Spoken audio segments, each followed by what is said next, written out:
한국교회탐구센터가 지난 2016년부터 5년 동안 교회를 찾는 새신자들의 신앙생활에 대해서 설문조사를 했습니다. 첫 번째 질문은 당신이 전도를 받은 후로 얼마나 있다가 교회에 나오게 되었습니까? 그렇게 물었습니다. 그랬더니 25.4%가 나는 전도를 받고 즉시 교회에 나왔습니다 라고 이야기했고, 다음으로 1년 사이에 내가 전도를 받고 1년 사이에 교회에 나왔다라는 사람이 46.2%가 되었습니다. 또한 1년과 2년 사이는 13.6%, 그 후로는 점점 줄어들었습니다. 이 통계에 의하면 여러분들이 전도하고 전도받은 사람이 교회에 나오는데 걸리는 시간이 1년 안에 나오는 성도가 한 74% 정도 된다라는 것이죠. 그러면 이런 대부분 새신자들이 교회에 나와서 믿음의 확신을 갖는 데는 얼마를 걸리는지를 조사해 본 결과 한 74.2%가 한 3년 정도 있어야 믿음의 확신이 든다라고 그렇게 이야기를 했습니다. 그래서 이제 전도를 받고 교회 생활을 하고 한 3년, 4년 정도 있어야 믿음의 확신이 있다라고 그렇게 이야기를 한다고 하는 것이죠. 그러면 믿음의 확신을 갖기 위해서 어떤 것이 여러분들에게 믿음의 확신을 갖게 했습니까? 라고 물어보니까 첫 번째가 성경 공부를 통해서 믿음의 확신을 가졌다. 두 번째가 설교를 통해서, 세 번째가 기도 응답을 통해서, 네 번째가 예배 찬양과 기도를 통해서, 다섯 번째가 삶의 문제에 대한 상담을 통해서, 마지막으로 다른 사람의 간증을 통해서 믿음의 확신을 가졌다라고 그렇게 대답을 했습니다. 반대로 당신은 믿음의 확신을 갖기 위해서 부지런히 하는데 그것에 장애물이 있었습니까? 물어봤습니다. 그 장애물을 첫 번째가 교회의 부정적인 이미지, 두 번째가 교인의 배타적인 태도, 세 번째가 예수님만을 통해서 구원을 얻는다는 교리, 마지막으로는 헌금, 그 외로는 하나님의 존재에 대한 의심, 제사 문제, 기적에 관한 성경 내용, 마지막으로 가족의 반대 때문에 믿음 갖기가, 확신을 갖기가 쉽지 않았다. 여러분들, 우리가 믿음을 갖는 거 중요합니다. 그런데 그 믿음을 갖기 위해서는 전도하는 사람을 통해서 복음이 들려져야 되고, 그 복음이 내 것이 되기 위해서, 믿음의 확신을 갖기 위해서 말씀을 공부하고 기도하고 예배 가운데 우리가 그 믿음을 성장시킬 수 있다라는 것이죠. 그러나 때때로 우리의 믿음이 살아있는 믿음인지 아니면 살아있지 않는 믿음인지 그것이 좀 구분이 안 될 때가 있죠. 우리의 믿음이 작든지 크든지 간에 그 믿음이 살아있는 믿음으로 내가 날마다 확신하고 나갈 때 하나님께서는 그것을 통해서 열매를 맺게 해주신다라는 것입니다. 하나님께서 여러분들의 귀한 믿음이 늘 살아있는 믿음이 되어서 귀한 열매를 맺으시는 여러분들의 삶이 되시길 주님의 이름으로 축원드립니다. 오늘 본문을 통해서 우리에게 주신 믿음은 어떻게 성장할 수 있고, 우리가 원하는 큰 믿음을 갖기 위해서 우리는 어떻게 신앙생활을 해야 하나님이 원하시는 큰 믿음을 가질 수 있는지 오늘 본문을 통해서 살펴보겠습니다. 먼저 큰 믿음을 갖기 위해서는 살아있는 믿음을 소유해야 된다고 말씀하십니다. 오늘 본문에 보시면 예수님의 제자들이 한 3년 동안 예수님을 따라다녔습니다. 그러면서 예수님께 부러워하는 것은 뭐냐? 예수님이 가진 믿음이었습니다. 예수님이 때로는 병든 자를 고치시고 귀신을 쫓아내시고 때로는 바다를 명해서 잔잔하게 하시고 이런 예수님의 엄청난 믿음을 봤을 때 정말 저 믿음 갖고 싶다. 그런데 그들이 생각할 때 자신들은 믿음이 없어 보였습니다.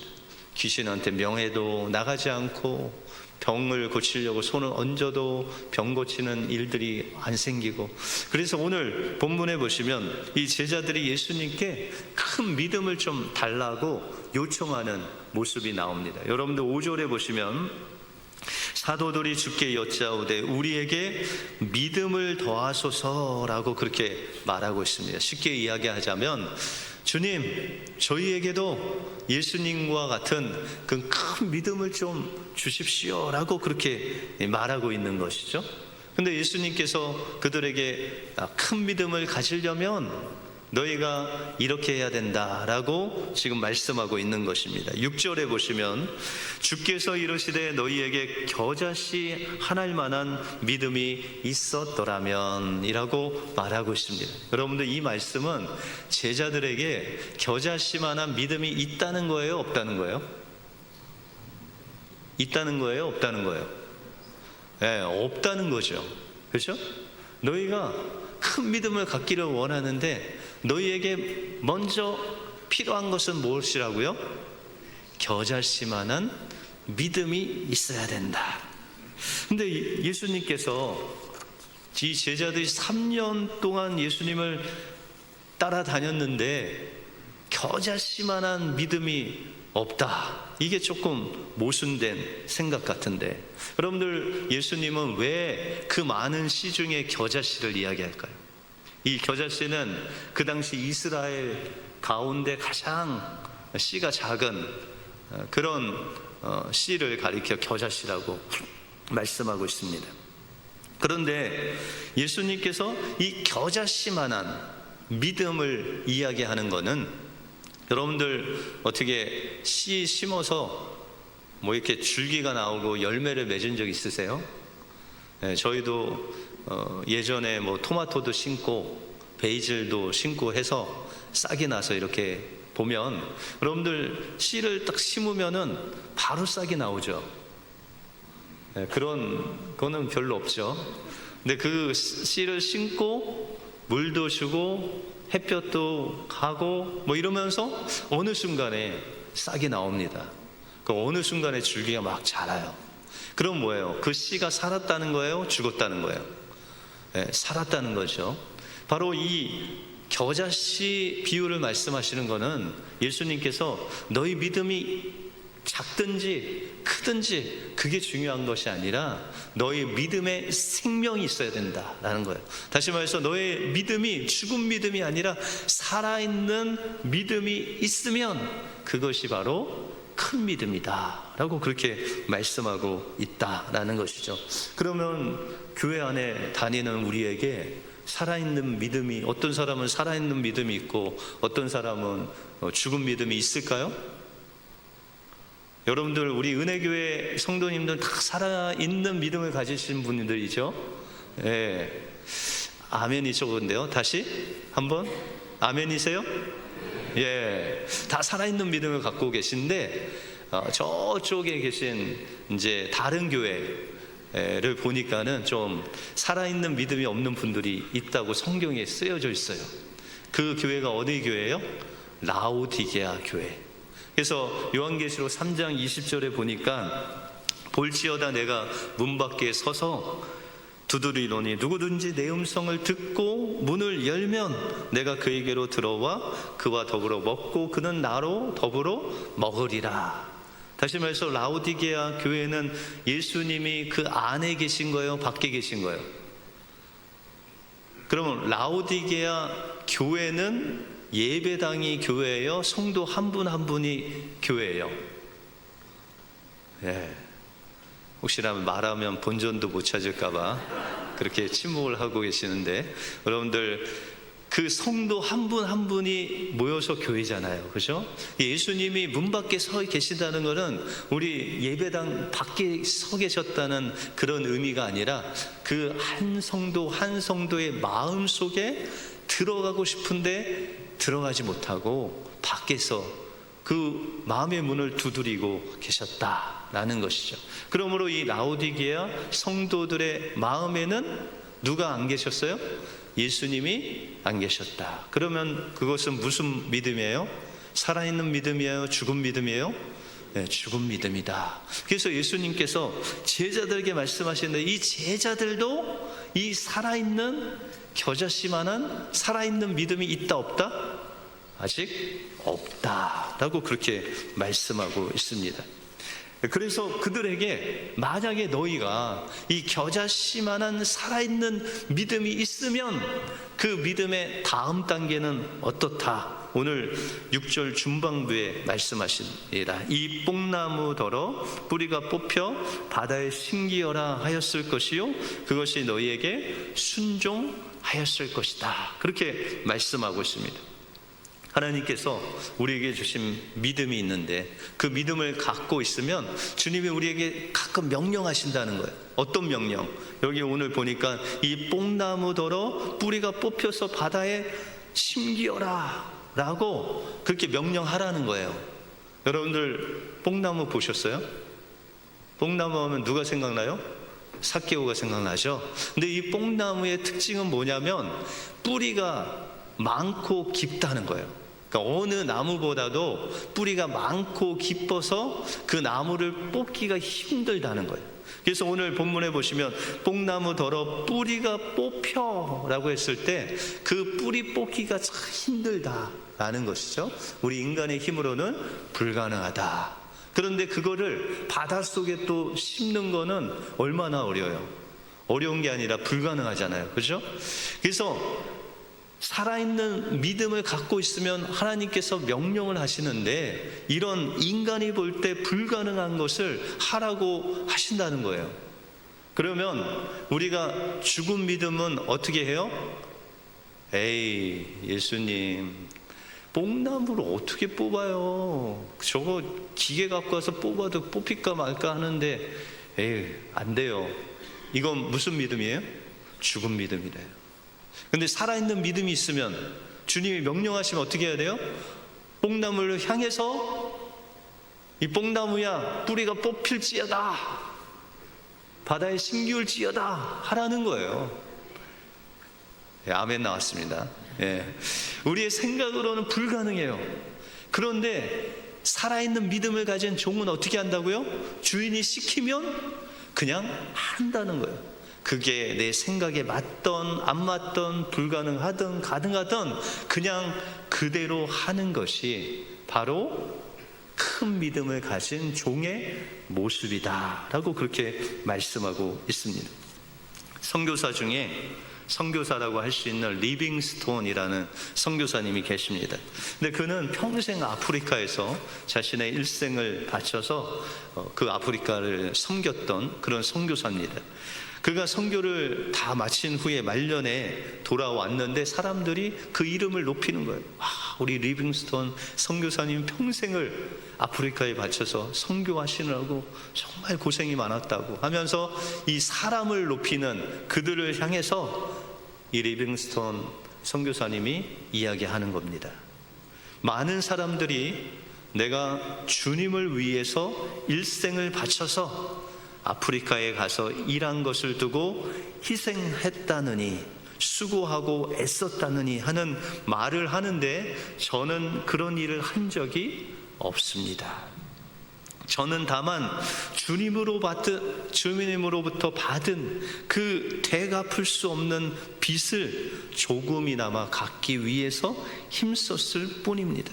그것이 무슨 희생이란 말입니까? 저는 결코 희생하거나 수고한 적이 없습니다 라고 그렇게 고백했습니다. 여러분들 리빙스톤이 그 일평생을 아프리카에 바친 거 얼마나 큰 희생이고 수고입니까?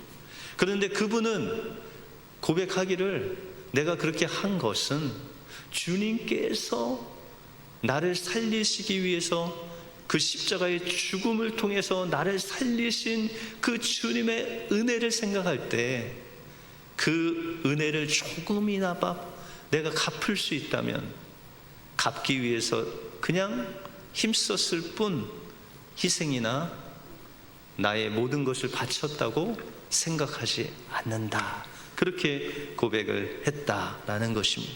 그러므로 하나님께서 우리에게 주신 큰 믿음을 소유하기 위해서는 우리가 어떤 믿음이 있어야 된다고요? 살아있는 믿음이 있어야 됩니다. 이 살아있는 믿음이 있는 자는 주님의 종된 자들로서 주님의 명령에 그냥 순종하는 그 믿음으로 사는 자들입니다. 그렇게 살 때 주님께서 여러분들을 살아있는 믿음, 큰 믿음으로 인정해 주실 줄 믿습니다. 이 믿음으로 날마다 승리하시는 여러분들의 삶이 되시기 바랍니다. 다음으로 큰 믿음을 소유하기 위해서는 무익한 종이 되어야 된다라고 말씀하고 있습니다. 예수님이 살아있는 큰 믿음에 대해서 이제 제자들에게 설명을 하시기 위해서 비유를 들어서 말씀하고 있습니다. 여러분들 7절에 보시면 너희 중 누구에게 밭을 갈거나 양을 치거나 하는 종이 있어 밭에서 돌아오면 그더러 곧 와 앉아서 먹으라 할 자가 있느냐라고 그렇게 말씀하고 있습니다. 여러분들 예수님의 종이시죠? 아멘이세요? 예, 종 아닌 분 계세요? 목사님, 저는 종이 아닌 것 같은데 제가 언제 주님의 종이 됐죠? 그러신 분 계세요? 여러분들, 우리가 왜 예수님의 종이냐면 원래 우리가 태어나면서 죄의 종이었습니다. 아담 할아버지가 선악과를 먹음으로 우리는 태어나면서 죄의 몸으로 죄의 종으로 태어났다. 그런데 이 죄를 대속하시기 위해서 예수님께서 이 땅에 오셨죠. 그리고 예수님께서 피값 주고 우리를 대속하셨어요. 그래서 예수님께서 십자가에서 가상처럼 마지막에 뭐라고 하셨어요? 다 이루었다. 그 다 이루었다는 헬라어를 보면 테텔레스타이 많이 들어보셨죠? 테텔레스타이라는 이 단어는 바로 어떤 사람이 돈을 지불하고 노예를 샀을 때 내가 그 종의 값을 지불했다라는 의미입니다. 다시 말해서 예수님께서 다 이루었다는 것은 죄의 종인 우리의 모든 죄값을 예수 그리스도의 그 보혈로 다 치르셨다라는 것이에요. 그러면 여러분들은 누구의 종이 된 거예요? 예수님이 피값 주고 산 종이 된 겁니다. 근데 여러분, 종의 특징이 뭐예요? 종은 소유권이 없다라는 거예요. 다시 말해서 여러분들이 자녀를 낳으면, 만약에 종이라면 자녀를 낳으면 그건 누구 거예요? 주인 거죠. 여러분들의 아내, 여러분들 남편 누구 거예요? 주인 거예요. 만약에 우리가 종이라면. 그러면 여러분들의 아내와 남편 누구 거예요? 주님 거. 예. 여러분들 자녀는요? 주님 거. 여러분들의 돈은, 예. 여러분들의 집은, 예. 다 주님 거예요. 여러분들이 종이라며요. 그러면 다 그거의 주인은 주님 것이 되는 것이죠. 그렇죠? 그렇기 때문에 오늘 본문에 보시면은 8절에 도리어 그더러 내 먹을 것을 준비하고 띠를 띠고 내가 먹고 마시는 동안에 수종 들고 너는 그 후에 먹고 마시라 하지 않겠느냐라고 말씀하고 있습니다. 이 종이 나와서 열심히 하루 종일 일을 했는데 와보니까 이제 저녁 시간이에요. 그럼 뭐 해야 돼요? 주인의 밥상을 차려주고 그 옆에서 수종을 드는 것이죠. 그래서 9절에 보시면 명한 대로 하였다고 종에게 감사하겠느냐. 주인이 종이 들어왔는데, 야 종아, 너 오늘 하루 얼마나 고생했냐? 너무 감사하다. 내가 너를 위해서 밥상을 차렸으니 이것을 먹어다오. 이런 주인이 없다라는 것이죠. 당연히 종이 해야 되는 것이다 라는 것이죠. 그래서 주님께서 종인 우리에게 명령하신 것을 우리가 행한 후에 우리가 어떻게 해야 되냐? 10절에 보시면 이와 같이 너희도 명령받은 것을 다 행한 후에 이르기를 우리는 무익한 종이라 우리가 하여야 할 일을 한 것뿐입니다 라고 그렇게 주님께 고백하는 사람이 바로 어떤 사람이라고요? 큰 믿음을 가진 사람이다 라고 말씀해 주시는 겁니다. 그런데 여러분들 어떤 담임 목사님을 하시는 한국의 중형교회 목사님이 이제 한 해를 마무리하면서 이제 직분자를 세우는 임명 주일이 바로 다음 날이었어요. 그래서 목사님이 이제 묵상하면서 요 본문을 놓고 기도를 하는데 너무 귀한 거예요.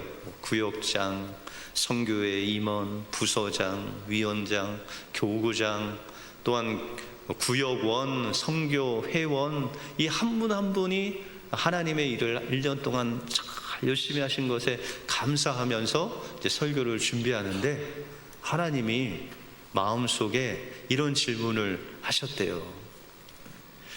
야, 너는 한 해 동안 무엇을 했느냐? 그랬더니 목사님이 이제 하나님께 대답을 했대요. 하나님, 제가 담임 목사로서 주님 앞에 부족하지만 최선을 다했습니다. 이렇게 고백을 했대요. 근데 하나님이 또 물으시는 거예요. 너 한 해 동안 너의 사역을 평가해 보아라. 그래서 하나님, 저 최선을 다하려고 애썼습니다. 근데 하나님께 또 물으신 거예요. 너 한 해 동안 내 앞에서 어떤 일을 했냐? 그렇게 물으신 거예요. 그때 목사님이 탁 깨달았어요. 아, 하나님이 원하시는 답이 이거구나. 주님, 저는 무익한 종입니다. 저를 써주셔서 감사합니다. 제가 해야 할 일을 했을 뿐입니다. 내년에도 저를 믿고 담임 목사로 세워주신다면 영광으로 알고 감격해서 일하겠습니다. 그렇게 기도를 했대요. 그랬더니 하나님이 기뻐하시면서 그래, 그게 내가 원하는 답이다. 그렇게 말씀하셨다는 것이죠. 여러분들 한 해 동안 여러분들도 수고 많으셨습니다. 구역장 하시느라, 또 선교회 회장 하시느라, 또 구역원들은 또 그런 구역장 밑에서 구역원으로 있으시려고 그냥 엄청나게 고생하셨고, 또 어떤 분들은 선교회 회원으로 있으시느라고 고생하셨죠. 예. 근데 때로 어떤 분들은 목사님, 저는 뭐 직분이 없는데 뭐 제가 한 일이 있을까요? 그렇게 말씀하시는 분도 있죠. 근데 여러분들 직분이 없어서 우리가 해야 될 일이 없다는 것은 큰 믿음이 아닙니다. 다시 말해서 우리가 교회 생활을 할 때 성도로, 구역원으로, 선교회 회원으로 우리가 어떤 위치에서도 하나님께서 우리에게 주신 일이 있다, 명령하신 일이 있다라는 것이에요. 그래서 우리가 하나님 앞에 기도하다가 이런 게 보일 수 있죠. 우리 교회에 사랑과 친절이 조금 더 필요하겠다라고 느꼈어요, 내가. 그러면 하나님께서 그 분에게 어떤 은사를 주신 거냐면 사랑하고 친절할 수 있는 은사를 그분에게 더 주신 거예요. 그래서 그게 보이는 거예요. 그러면 어떻게 해야 될까요? 하나님이 나에게 사랑과 친절의 은사를 주셔서 우리 교회의 사랑과 친절이 좀 더 풍성해졌으면 좋겠다라는 그런 명령을 하셨다는 거예요. 그러면 먼저 기도해야 되겠죠. 하나님, 제가 어떻게 우리 교회가 더 사랑하고 친절할 수 있도록 할 수 있을지, 내가 어떻게 섬겨야 되는지 하나님께 먼저 기도합니다. 그리고 그것은 나 혼자가 안 되면 여러분들 주변에 그것을 이야기할 수 있는 분에게 이야기하는 거예요. 그래서 우리가 우리 교회가 사랑하고 더 친절할 수 있도록 우리가 합심해서 기도하는 거죠. 그러다 보면 그 기도의 동역자들과 함께 기도하다가 하나님께서 명령을 하세요. 조그만 사역이 시작되는 거예요. 내가 저 구역원들에게 더 사랑해야 되겠다, 더 친절해야 되겠다, 이런 조그만 사역을 하나님께서 명령하신다라는 것이죠. 그래서 그것을 실천하면 어떻게 되는 거예요? 주님께서 명령하신 그 명령에 순종하는 귀한 일꾼이 된다. 라는 것입니다. 그러므로 여러분들 은사가 없다고 말하면 안 됩니다. 하나님께서 여러분들에게 다 은사를 주셨고, 또한 그 은사를 묻어두면 안 된다고 그랬죠. 그 은사를 사용하기 위해서 기도하고 협력자를 찾아서 합심 기도하면 하나님께서 여러분들에게 사역을 주신다라는 것입니다. 그러면서 이제 주님이 원하시는 그 큰 믿음의 소유자는 어떤 사람이냐, 한 해를 평가하라고 하시면 우리도 고백해야 되죠. 주님, 저는 무익한 종입니다. 써주셔서 감사합니다. 제가 할 일을 했을 뿐입니다. 내년에 한 번 더 이 직분을 허락해 주신다면 제가 영광으로 알고 기쁨으로 섬기겠습니다. 이렇게 대답하시기 바랍니다. 대답이 안 나오시네요. 다시 아멘? 예. 그러면 어떤 사람이에요? 큰 믿음을 가진, 주님이 기뻐하시는 일꾼이다 라는 것입니다. 그러므로 주님이 주시는 큰 믿음을 소유하기 위해서는 작든지 크든지 간에 살아있는 생명력 있는 믿음을 소유해야 됩니다. 그리고 그 살아있는 믿음으로 하나님께서 명령하실 때 여러분들의 이성에 맞지 않고 내 생각에 맞지 않아서 그냥 그 믿음으로 순종하고 그 일을 하고 나서 주님께, 주님, 저는 무익한 종입니다. 저를 써주시니 감사합니다. 제가 할 일을 했습니다 라고 고백할 때 주님께서는 여러분들의 그 큰 믿음을 통해서 하나님의 나라를 세워가시고 하나님의 영광 받아 주실 줄 믿습니다. 이 큰 믿음 가지고 올 한 해 잘 마무리하고 내년에 귀한 일꾼으로 쓰임받는 여러분들의 삶이 되시길 주님의 이름으로 축원드립니다. 기도하겠습니다.